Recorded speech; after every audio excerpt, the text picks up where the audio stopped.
चला तर विद्यार्थी मित्रांनो, फक्त प्रश्न वाचणार आहोत आणि टिक मार्क करणार आहोत. तर बघा, या ठिकाणी पहिलाच प्रश्न दिलेला आहे. जगातील सर्वात प्राचीन संग्रहालय डॅश डॅश या शहराचे उत्खनन करताना सापडले. तर ऊर या शहराचे उत्खनन करताना जगातील सर्वात प्राचीन संग्रहालय सापडले. तर ऊर हे करेक्ट आन्सर आहे. त्यानंतर पुढचा प्रश्न आहे, भारताचे राष्ट्रीय अभिलेखागार न्यू दिल्ली येथे आहे. तर दिल्ली हे ऑप्शन करेक्ट आहे.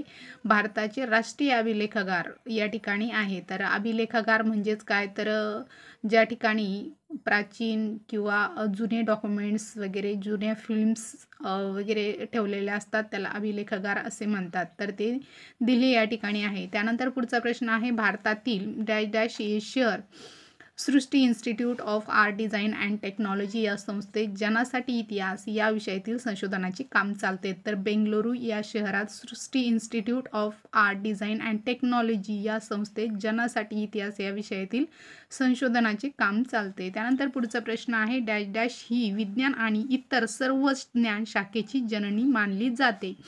तर ॲन्सर आहे, तत्त्वज्ञान ही विज्ञान आणि इतर सर्व ज्ञान शाखेची जननी मानली जाते. त्यानंतर पुढचा प्रश्न आहे, सांस्कृतिक आणि नैसर्गिक वारसेचे जतन व संवर्धन व्हावे या हेतूने डॅश डॅश या जागतिक संघटनेने दिशादर्शक तत्त्वे जाहीर केली आहे. तर जी संघटना आहे ती युनेस्को या जागतिक संघटनेने दिशादर्शक तत्त्वे जाहीर केलेली आहेत. म्हणजे सांस्कृतिक आणि नैसर्गिक वारसाचं जतन व्हावं या हिशोबाने युनेस्को या जागतिक संघटनेने दिशादर्शक तत्त्वे जाहीर केलेली आहे. त्यानंतर पुढचा प्रश्न आहे, सातारा जिल्ह्यातील डॅश डॅश हे पश्चिम घाटामधील ठिकाण युनेस्कोच्या जागतिक नैसर्गिक वारसा यादीत समाविष्ट आहे. तर सातारा जिल्ह्यातील कास पठार ह्या रांगामधील ठिकाण जे आहे ते युनेस्कोच्या जागतिक नैसर्गिक वारसा यादीत समाविष्ट आहे. त्यानंतर पुढचे प्रश्न बघूया.